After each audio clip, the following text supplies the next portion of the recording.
President Legal of JSL. Mr. Rajvanshi, good morning. First, if you could explain to our viewers what kind of impact it will have on a company like yours.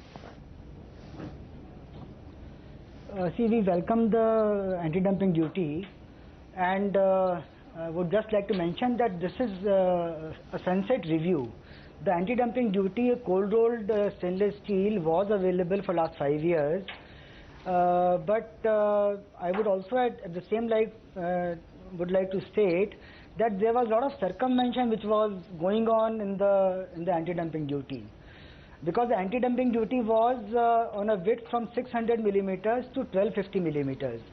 And what was happening was that imports started coming from all the countries, especially China, higher than 1250. So what is happening is imports are coming from 1250 onwards, and they are getting slit coming into our country.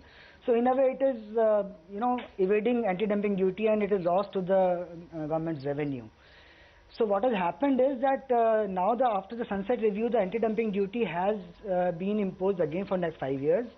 But at the same time, we have filed an application for anti-circumvention. So coupled with anti-circumvention, it would be effective, but as of now, it is not effective. The only effective duty currently, the anti-dumping duty which is effective, is on one particular product, which is HR 304. And the effectiveness is because it is from 0 to 1650 millimeters, the entire range of widths. So these are the two anti-dumping duties which are in place. Okay.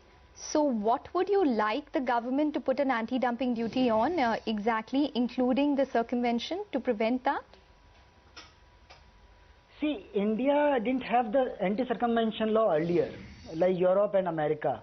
But now for last year and a half, India has introduced anti-circumvention law. There was some time lag for developing the formats and, as per WTO norms, setting the systems.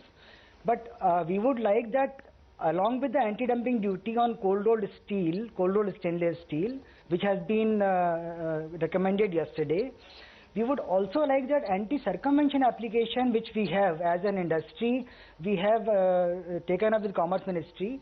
So that also is, we would request that as early as possible that should be also implemented, coupled with anti-dumping duty which is recommended yesterday. And how much of a duty would you like to be implemented on that? See, duty, there's a whole lot of calculations. All the competing countries, all the exporters which are exporting their products to India, so there's a price undercutting, there's a price underselling. So all the formula based, all that working has already been done. So and what is the formula telling you about the kind of duty that's required? See, formula takes into account 22% ROCE, return on capital employed, as per the WTO standards. So if I give a ballpark figure, average on 300 series, it is about $400 per ton. Okay. So can you just give us some statistics in terms of the total consumption of stainless steel? Where does it stand at in India? How much of it is imported right now and from the country, and how much is being dumped, say, from which country at the most at this point in time?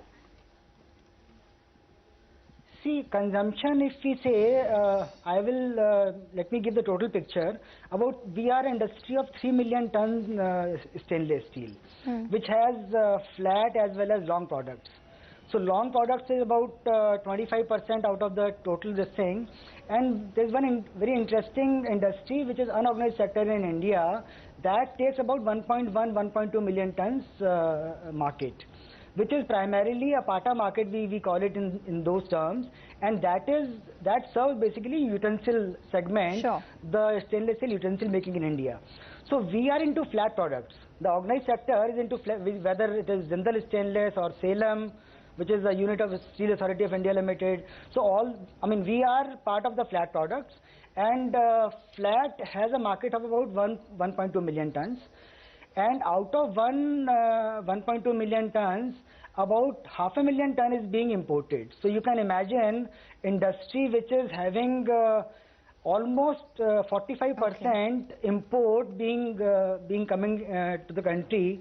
And if I give just a statistics on what you said earlier, in last 4 years, about 80% surge has taken place in imports, and out of the 80%, 50% account for China. So China as one single country is accounting for more than 50% of the imports in our country. Okay. So and for the obvious reasons, because China. Yeah, sure. Sorry. Go ahead, sir. No, I was saying that China, for all the obvious reasons, one is that in China there's no duty on the raw material, so inputs are duty free, and the finished goods are having higher duty, 10%. And China is preventing all the raw material in their own country, which is good for any country, by imposing export duties on the raw material. So if China exports scrap, there's a 40% export duty on the exporter, so which is a very good move by Chinese government. Other than this input duty 0 and output duty to the extent of 10%, other than the benefits, indirect or direct, whatever you say, let me give you one example. Like cost of financing, the interest borrowing cost in India when we borrow, it is 11 to 14% depending on the credit rating for our any Indian industry. In China, it is 5 to 6%. So there's a clear delta of 6-7% on the cost of financing. So which is a clear disadvantage to Indian industry. Other than that, Chinese currency is it moves in tandem with dollar, so they don't have to hedge. Where we, as rupee dollar hedging, the hedging cost itself is 7 to 8%. So there's a clear, absence of level playing field if we compare ourselves, any manufacturing industry vis-a-vis China. Okay, fair enough. So we've completely run out of time, so we have to leave it on that.